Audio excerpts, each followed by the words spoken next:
أعوذ بالله من الشيطان الرجيم. قل هذه سبيلي أدعو إلى الله على بصيرة أنا ومن اتبعني وسبحان الله وما أنا من المشركين.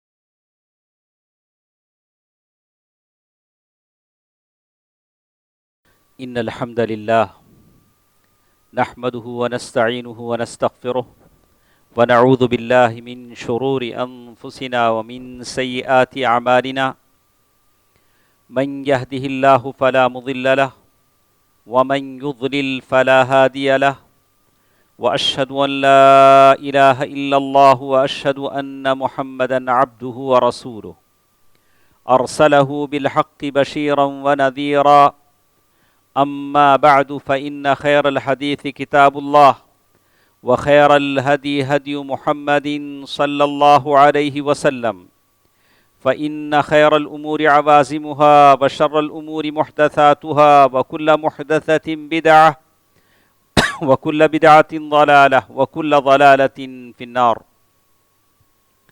فأعوذ بالله من الشيطان الرجيم. بسم الله الرحمن الرحيم. وما خلقت الجن والإنس إلا ليعبدون ما أريد منهم من رزق وما أريد أن يطعمون إن الله هو الرزاق ذو القوة المتين. محترم حضرات، دوستو عزیزو، سورۃ الذاریات کی آیت نمبر 56 سے 58 تک کی آیتیں ہیں جو میں نے آپ کے سامنے پڑھی ہیں. دنیا کی یہ زندگی ہے جس میں ہم سب ہیں، ہماری زندگی گزر رہی ہے. اللہ تعالیٰ سے میری دعا ہے کہ اللہ تعالیٰ ہم سب کو حفظ و امان میں رکھے. دنیا اور آخرت کی بھلائیاں ہم سب کو اللہ تعالیٰ عطا فرمائے. لیکن یہ جو دنیا کی زندگی ہے یہ اس لیے نہیں ہے تکاثر فی الاموال، مالوں کی زیادتی کے لیے کہ کون کتنا کماتا ہے اس سے زیادہ میں کماؤں، والاولاد، بچوں کی زیادتی کے لیے، آپس میں ایک دوسرے پر فخر کرنے کے لیے، یہ اس کے لیے نہیں ہے. اللہ تعالیٰ نے اس کے تعلق سے کہا لِنَبْلُوَكُمْ. دنیا کی یہ جو زندگی مجھے اور آپ کو عطا ہوتی ہے، جتنی بھی زندگی عطا ہوتی ہے، 20 سال 30 سال 40 سال، یہ امتحان، ابتلاء، آزمائش کے لیے اللہ تعالیٰ عطا کرتے ہیں. اس میں میری اور آپ کی زندگی کا امتحان ہوتا ہے، اور اس امتحان میں اگر ہم کامیاب ہو جاتے ہیں تو پھر جنت ہے، اور ناکام اور نامراد ہوتے ہیں تو پھر ہمارے لیے جہنم ہے، العیاذ باللہ. تو آج کے اس جمعے کے خطبے میں مجھے 4 دشمنوں کے سلسلے میں آپ سے بات کرنی ہے. ایک 4 دشمن ہیں، 2 اندر کے 2 باہر کے، الاعداء الاربعہ. یہ 4 دشمن، عربی شاعر کہتا ہے ابلیس والدنیا ونفسی والہوى.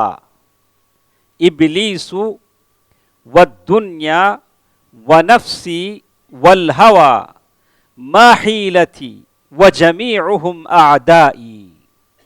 یہ چاروں کے چاروں میرے دشمن ہیں. اب میں کیا کروں؟ یہ 4 دشمنوں کا مقابلہ میں کیسے کروں؟ اس میں سے 2 تو اندر کے ہیں، ونفسی والہوى. ابلیس والدنیا یہ باہر کے ہیں. اللہ تعالیٰ سورۃ الذاریات میں جو آیت کہتے ہیں، بتایا گیا کہ دنیا کی زندگی کا مقصد اللہ تعالیٰ کی عبادت ہے. اللہ تعالیٰ کی عبادت ہے، اور یہی مقصد ہمارے دل و دماغ میں اہم ہونا چاہیے. یہی مقصد ہمارے دل و دماغ میں اہم ہونا چاہیے. تو چلیے ہم سب سے پہلے بات شروع کرتے ہیں. الہوى، آدمی کا جو ڈیزائر، آدمی کی جو تمنا ہوتی ہے، دل کی جو خواہشیں ہوتی ہیں، آدمی جب اپنے نفس، اپنے ہوا، اپنی خواہش کی عبادت میں لگ جاتا ہے تو عربی میں کہا گیا حبک الشیء یعمی ویسم، کسی چیز کو آپ صحیح سمجھ جاتے ہیں، کسی چیز کے پیچھے آپ پاگل ہو جاتے ہیں تو وہ چیز آپ کو بوڑا اور اندھا بنا دیتی ہے۔ ہزار لوگ بولیں گے نہیں شیخ صاحب وہ غلط ہے، نہیں مانتا۔ کیوں نہیں مانتا؟ ہوا، میرا دل کہتا ہے مجھے اسی کے پیچھے چلنا ہے، اسی کو اپنانا ہے، اور دیکھتے دیکھتے لوگ اندھے ہو جاتے ہیں۔ لوگ بتاتے ہیں بھئی وہ غلط ہے، وہ غلط چیز ہے، اس سے تم بگڑ جاؤ گے، تمہاری دنیا تباہ ہو جائے گی، آخرت تباہ ہو جائے گی، بولا کہ نہیں میں نہیں مانتا۔ اسی کو کہتے ہیں ہوا۔ اور ہوا یعنی آدمی اپنے مائنڈ سیٹ میں کسی چیز کو بنا لیتا ہے کہ یہ جو کام میں کر رہا ہوں وہ صحیح ہے۔ جیسے یہودی اللہ کے نبی صلی اللہ علیہ وسلم کے مدینہ آنے سے پہلے اللہ کے نبی صلی اللہ علیہ وسلم کے بارے میں لوگوں کو بتاتے تھے ایک نبی بھیجا جائے گا، وہ اس نبی کی یہ علامتیں ہوتی ہیں۔ فَلَمَّا جَاءَهُمْ مَا عَرَفُوا بِهِ، لیکن جب اللہ کے نبی صلی اللہ علیہ وسلم آئے، انہوں نے آنکھوں سے دیکھ لیا، چونکہ ان کے خاندان سے نہیں تھے انہوں نے مانا نہیں، بولا ہم نہیں مانتے، ہم نہیں مانتے، اور دشمنی کرتے رہے یہاں تک کہ بعض کو جلا وطن کیا گیا، بعض قتل کیے گئے۔ ہوا یہ بہت ہی، ہوا کے معنی وہ ہوا نہیں جو چلتی ہے، ہوا یہ گول جو ہا ہوتی ہے، یعنی نفس کی وہ خواہش جو غلط طور سے کسی کے دل میں بیٹھ جاتی ہے۔ آپ کسی چیز کو لے کر دل میں جو بٹھا لیتے ہیں اور ساری دنیا سے آپ اندھے اور بہرے ہو جاتے ہیں، اسی کے پیچھے چلتے ہیں۔ آج کی نوجوان نسل بتایا جاتا ہے کہ یہ چیز غلط ہے، یہ عقیدہ غلط ہے، یہ فکر غلط ہے، یہ چیز تمہیں تباہ کر دے گی، لیکن مانتے نہیں اس لیے کہ وہ چیز ان کے دلوں میں بیٹھ چکی ہے، اس سے وہ باز آنے والے نہیں ہیں۔ اسی لیے اللہ تعالیٰ نے سورۃ الجاثیہ آیت نمبر 23 میں کہا أَفَرَأَيْتَ مَنِ اتَّخَذَ إِلَٰهَهُ هَوَاهُ، کیا تم نے اس آدمی کو دیکھا جس نے اپنی نفسانی خواہش کو اپنا معبود بنا لیا، اسی کے پیچھے وہ چلتا ہے۔ سارے لوگ سمجھاتے ہیں، ماننے کو تیار نہیں ہیں۔ نتیجہ کیا ہوتا ہے؟ وَخَتَمَ عَلَى سَمْعِهِ وَقَلْبِهِ وَجَعَلَ عَلَى بَصَرِهِ غِشَاوَةً، اللہ تعالیٰ اس کے کانوں پر، اس کے دل پر مہر لگا دیتے ہیں، اس کے آنکھوں پر پردہ پڑ جاتا ہے۔ آپ ہزار بولیں گے وہ مانے گا نہیں۔ اب ہم لوگ یہ کہتے ہیں چلو اب اس کے دل پر مہر لگا دی گئی، یہ ماننے والا نہیں ہے۔ تو اس کا سبب کیا ہوتا ہے؟ آدمی اپنے من میں جو بٹھا لیتا ہے اسی کی پیروی میں کیوں لگ جاتا ہے؟ تو علماء نے کہا کہ ایک تو حسد ہو سکتا ہے، جلد سی یہ تو حسد ہو سکتا ہے، جیسے مدینے کی یہودیوں نے اللہ کے نبی صلی اللہ علیہ وسلم کے ساتھ کیا، حسد کی وجہ سے اللہ کے نبی صلی اللہ علیہ وسلم کی رسالت کا انکار کیا۔ یا تو یہ ہو سکتا ہے حب الریاسہ، یعنی بڑا بننے کی خواہش، آدمی اپنے دل میں اس چیز کو بٹھا لیا، لوگ ہزار سمجھاتے ہیں لیکن ماننے کو تیار نہیں ہیں۔ جیسے فرعون نے کہا وقال فرعون ذرونی اقتل موسیٰ ولیدع ربہ انی اخاف ان یبدل دینکم او ان یظہر فی الارض الفساد۔ فرعون نے کہا ذرونی اقتل موسیٰ، ارے مجھے تھوڑا چانس دو، مہلت دو کہ میں موسیٰ علیہ السلام کو قتل کر دوں۔ کیوں؟ موسیٰ علیہ السلام کیا کرتے ہیں؟ انی اخاف ان یبدل دینکم، یہ تمہارا دین بدل دینا چاہتے ہیں۔ موسیٰ علیہ السلام تمہیں بددین بنا دینا چاہتے ہیں۔ آج بھی لوگ کیا کرتے ہیں؟ ہم ان کے سامنے توحید کی باتیں بتاتے ہیں، اچھا نماز پڑھنے کا طریقہ بتاتے ہیں، نماز ایسا پڑھو، شادیاں ایسے کرو، میتوں کو ایسے دفناؤ، خبر ایسی کھودو۔ ارے میت دفن کرنے کے بعد وہ جھاڑ نکو لاؤ، وہ جھاڑ لا کے تمہارے بابا کے سر پہ گڑاؤ نکو، سنتے نہیں؟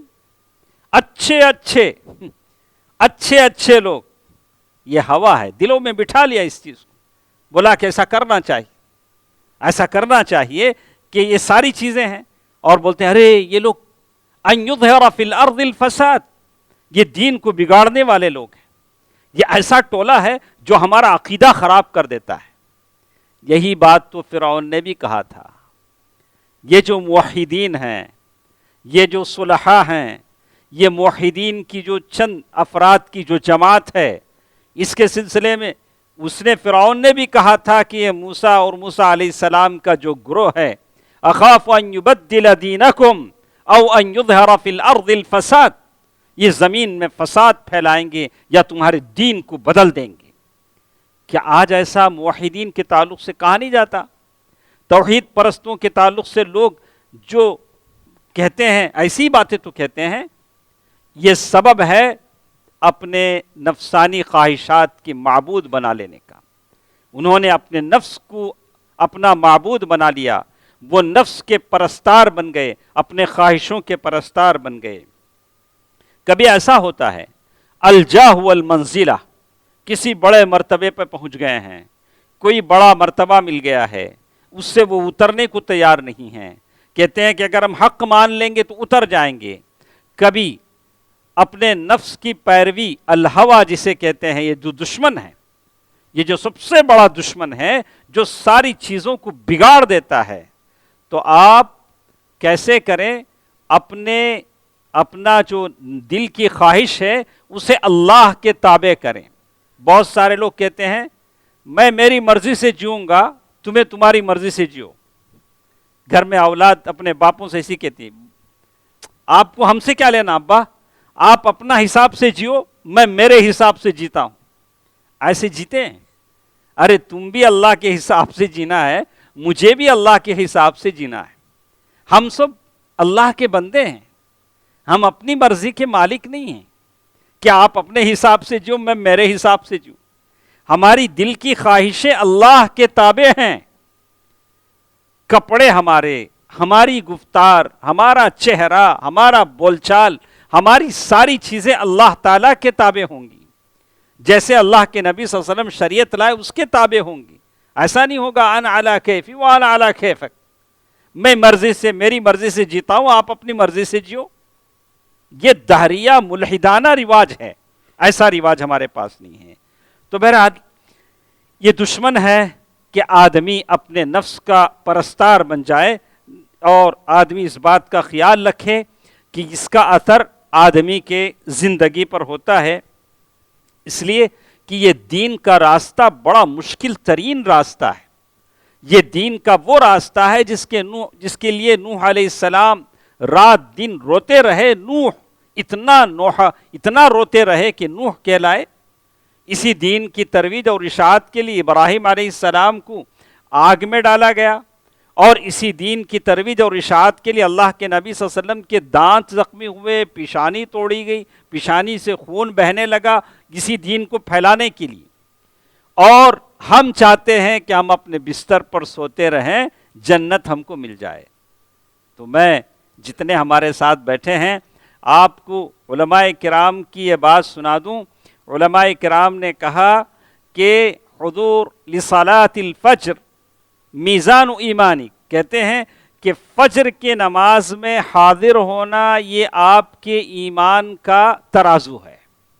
جتنے میرے ساتھ ہیں یا میری آواز سنیں گے، یہ اچھی طرح سمجھ لیں کہ کتنے لوگ ہیں جو فجر کے وقت سو جاتے ہیں۔ کہا کہ یہ تمہارے ایمان کا امتحان ہے، تمہارے ایمان کا امتحان ہے کہ مسجد سے جو آذان فجر کی ہوتی ہیں یہ گائے اور بیل کے لیے نہیں ہوتی ہیں۔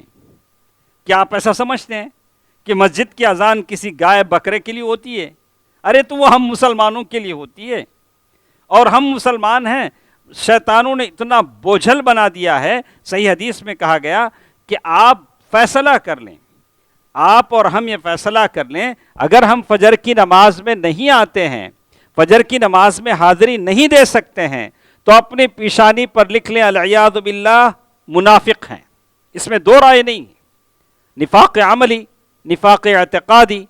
تو کہا کہ نفاق عملی ہے، آپ جب صبح اٹھیں گے تو آپ منافق ہیں، اس میں کوئی دو رائے نہیں. آپ ایسی ویسی باتیں کہہ کے اپنے دل کو تسلی نہ دیں. چلے گا، ہو سکتا ہے. بعض علماء نے کہا نہیں، یہ سب ڈھکوسلے باتیں ہیں، اپنے آپ کو دھوکہ دینے کی باتیں ہیں. یہ ایمان کا میزان ہے جو بتاتا ہے کہ آپ یا تو مومن ہیں اگر نماز فجر کی نماز میں آپ پابندی کرتے ہیں، یا اور بات ہے کہ آپ بیمار ہوں، حالات کشیدہ ہوں، یا کچھ اور عذر آپ کے پاس ہو، تو اللہ تعالیٰ ایسے لوگوں کو معاف کرنے والا ہے. لیکن آپ صحت مند ہیں، آ سکتے ہیں، پھر بھی نہیں آتے ہیں، تو یہ لکھ لیں کہ اللہ ایسا آدمی منافق ہے. اس کے بارے میں کوئی دو رائے نہیں ہے. دوستو عزیزو، ہمیشہ ہم سوچتے ہیں کہ یہ جنت ہے صرف دل ہماری خواہش کی، جو ہم لوگ اپنے نفسانی خواہشات کی جو پرستار ہیں ان کے لیے کہتی ہے ام حسبتم ان تدخلوا الجنہ ولما یأتکم مثل الذین خلوا من قبلکم مستهم البأساء والضراء وزلزلوا حتى يقول الرسول والذین آمنوا معه. کہتے ہیں کہ ہم زندگی میں آزمائے جائیں گے، تو اللہ آپ کو آزماتا ہے فجر کی نماز کی حاضری میں. اس آزمائش پر آپ برابر نہیں ہیں. کیا کبھی آپ نے سوچا ہے کہ یہ صبح 4 بجے اٹھ کر مسجد صاف کر کے، اور یہ اللہ کے یہ بندے مؤذن جو صبح صبح اٹھ کے ساری مسجد صاف کر کے نگہداشت کر کے وضو بنا کے جو اذان دیتے ہیں، کس کے لیے دیتے ہیں؟ کبھی آپ نے سوچا ہے یہ اذانیں کس کے لیے ہوتی ہیں؟ میرے اور آپ ہی کے لیے تو ہوتی ہیں. تو پہلا یہ جو دشمن ہمارے ساتھ تھا وہ تھا اپنے نفسانی خواہشات، ہوا نفس، اس کے پرستار بن جانا، جس کے آگے ساری دنیا ہماری اندھی ہو جاتی ہے، کسی کی بات ماننے کو ہم تیار نہیں ہوتے. ایک دوسری چیز النفس. اللہ اکبر. النفس یہ تمہارے اندر ہوتا ہے اور تمہارا میرا دشمن ہے. سول النفس، یہ جو نفس ہے، وما ابرئ نفسی ان النفس لامارۃ بالسوء، یہ جو نفس ہے جس کے بارے میں اللہ تعالیٰ نے کہا وَنَفْسٍ وَمَا سَوَّاهَا فَأَلْهَمَهَا، اس نفس کا پیدا کرنے والا اللہ سبحانہ و تعالیٰ ہے. یہ نفس بگڑتا ہے تو اللہ ہی اچھا کرتا ہے. اگر یہ مائک بگڑ جائے تو اس مائک کا جو کاریگر ہے وہی اچھا کرے گا.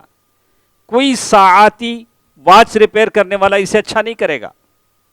اگر آپ کا نفس اگر بگڑ جاتا ہے، آپ کا نفس مطمئنہ سے ہٹ کر، نفس لوامہ سے ہٹ کر یہ نفس امارہ اگر بن جاتا ہے تو آپ کو اللہ کے سامنے گڑگڑانا چاہیے. اسی لیے سلف نے کہا عالجت نفسی 20 سنہ، میرے نفس کو بناتے بناتے 20 سال لگ گئے. یہ نفس پتہ نہیں کب کدھر ہو جائے، تو اس نفس کی اصلاح ضروری ہے. اسی لیے ابن قیم رحمہ اللہ نے کہا کہ یہ نفس، اس کو آپ سنبھالنا پڑے گا، اس کی نگہداشت کرنی پڑے گی. نفس کی حالت کیسے ہے؟ ابن قیم رحمہ اللہ کہتے ہیں کل فرس، نفس ایک گھوڑے کی طرح ہے. نفس ایک گھوڑے کی طرح ہے، وہ اپنے سوار کو لے کر چلتا ہے، جبکہ آپ اپنے نفس کو کنٹرول کر سکیں. آپ اپنے نفس کو کنٹرول کریں گے تو یہ گھوڑا آپ کو جنت کے باغیچوں میں لے جائے گا. اگر ہم اپنے نفس کو کنٹرول نہیں کر سکے تو یہ نفس ہمیں جہنم کی وادیوں کی سیر کرائے گا. آپ کے میرے ہاتھ میں ہم اپنے نفس کو کتنا کنٹرول کرتے ہیں. نفس اگر کنٹرول ہو جاتا ہے تو آنکھیں کنٹرول ہو جاتی ہیں، زبان سے نکلنے والے الفاظ کنٹرول ہو جاتے ہیں، دل و دماغ میں پیدا ہونے والے خیالات کنٹرول ہو جاتے ہیں. یہ ساروں کا اساس اور بنیاد آپ کے نفس میں ہے.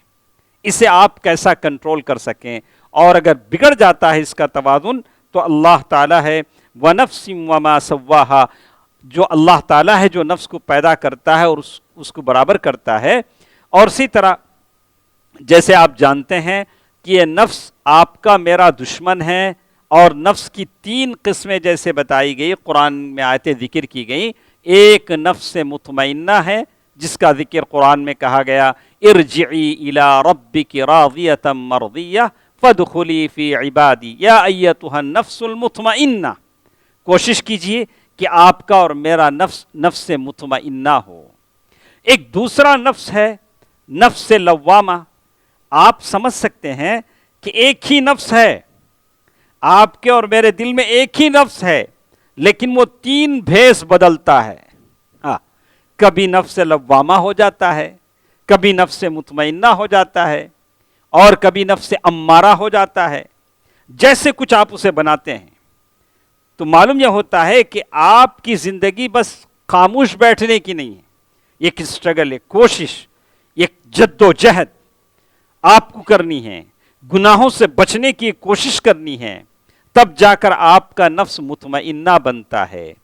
ورنہ یہ نفس امارہ، امر کے معنی حکم دینے کے ہیں، بار بار آپ کو حکم دیتا ہے، برائی پر ابھارتا ہے، بہت ساری مرتبہ ٹرائی کرتا ہے، نہیں ایسا کرو، ایسا نہیں ویسا کرو. آپ کی دل میں طرح طرح کے ہیلے بہانے.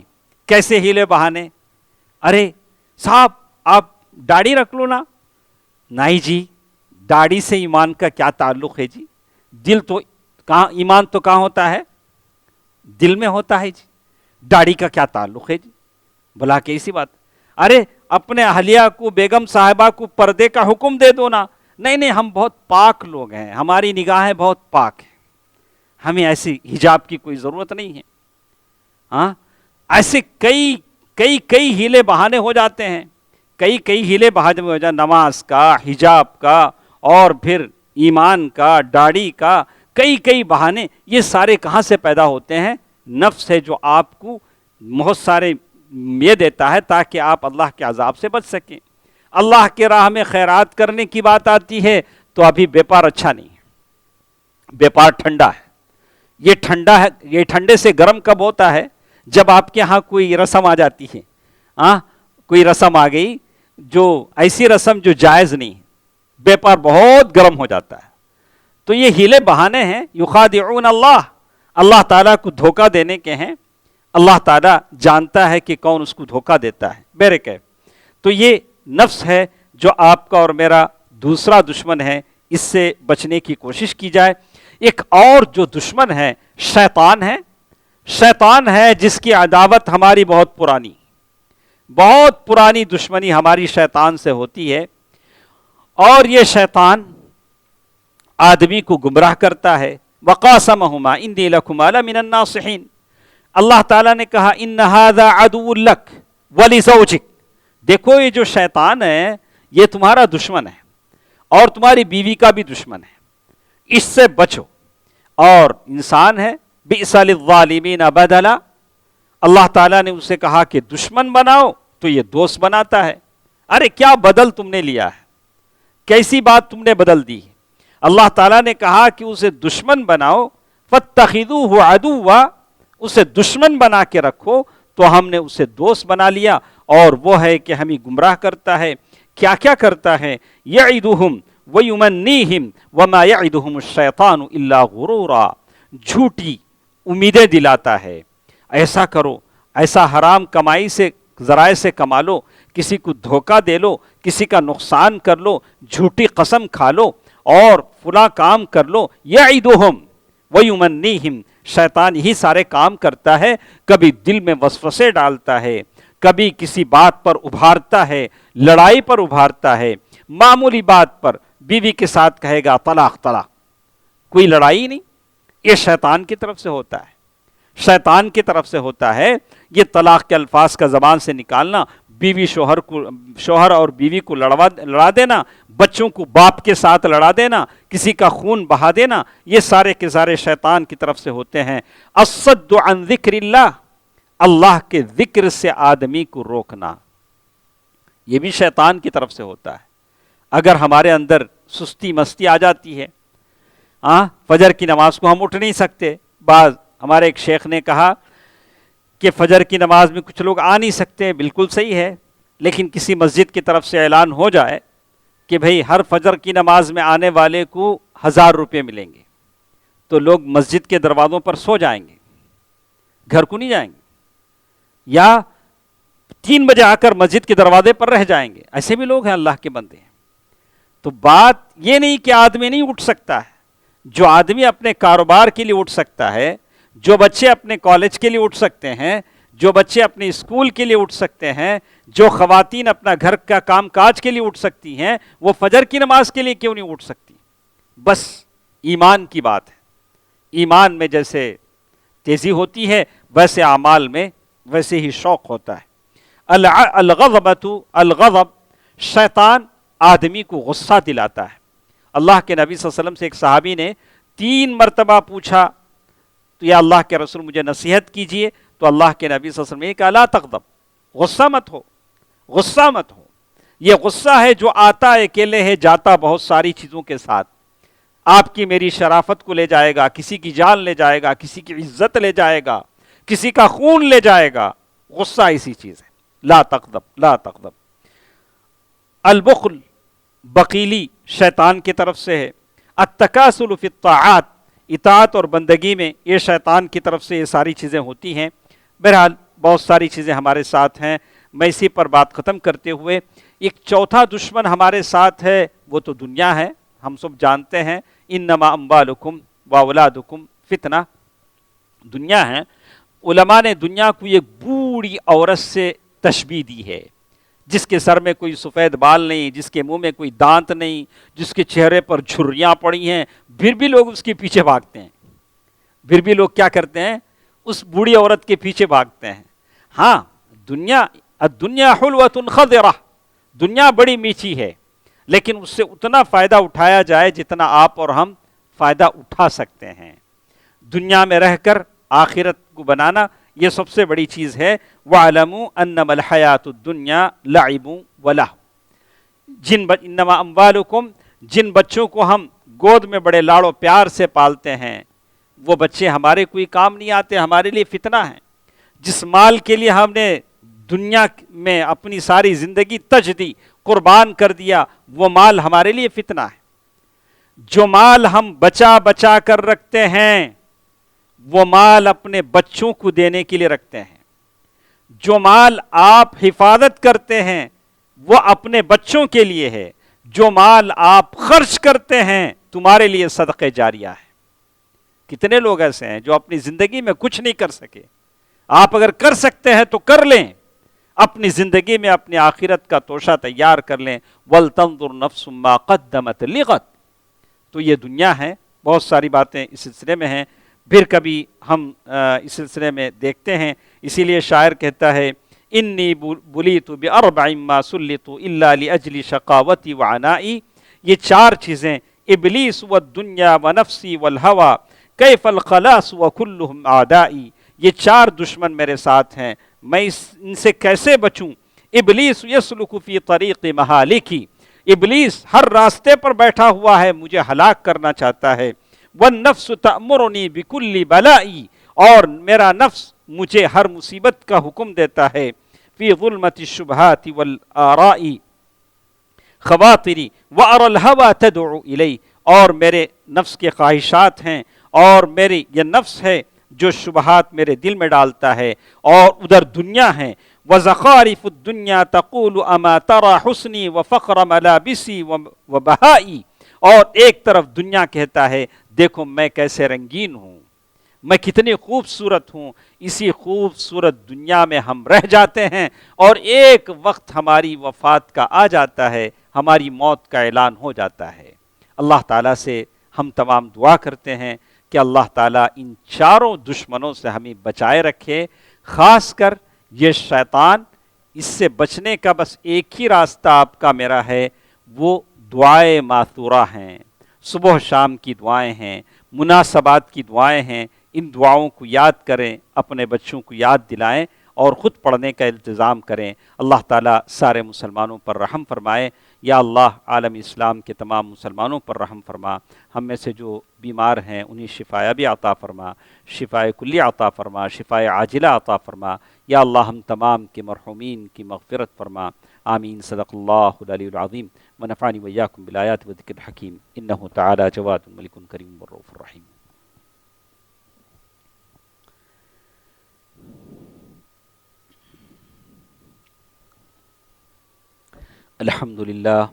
الحمد لله نحمده ونستعينه ونستغفره ونؤمن به ونتوكل عليه ونعوذ بالله من شرور أنفسنا ومن سيئات أعمالنا من يهده الله فلا مضل له ومن يضلل فلا هادي له وأشهد أن لا إله إلا الله وأشهد أن محمدا عبده ورسوله أرسله بالحق بشيرا ونذيرا أما بعد فإن خير الحديث كتاب الله وخير الهدي هدي محمد صلى الله عليه وسلم فإن خير الأمور عوازمها وشر الأمور محدثاتها وكل محدثة بدعة وكل بدعة ضلالة وكل ضلالة في النار فأعوذ بالله من الشيطان الرجيم بسم الله الرحمن الرحيم إن الله وملائكته يصلون على النبي يا أيها الذين آمنوا صلوا عليه وسلموا تسليما اللهم صل على محمد وعلى آل محمد كما صليت على إبراهيم وعلى آل إبراهيم إنك حميد مجيد اللهم بارك على محمد وعلى آل محمد كما باركت على إبراهيم وعلى آل إبراهيم إنك حميد مجيد اذكروا الله يذكركم وادعوه يستجب لكم ولذكر الله تعالى وأولى وعز وجل وأتم وأهم وأكبر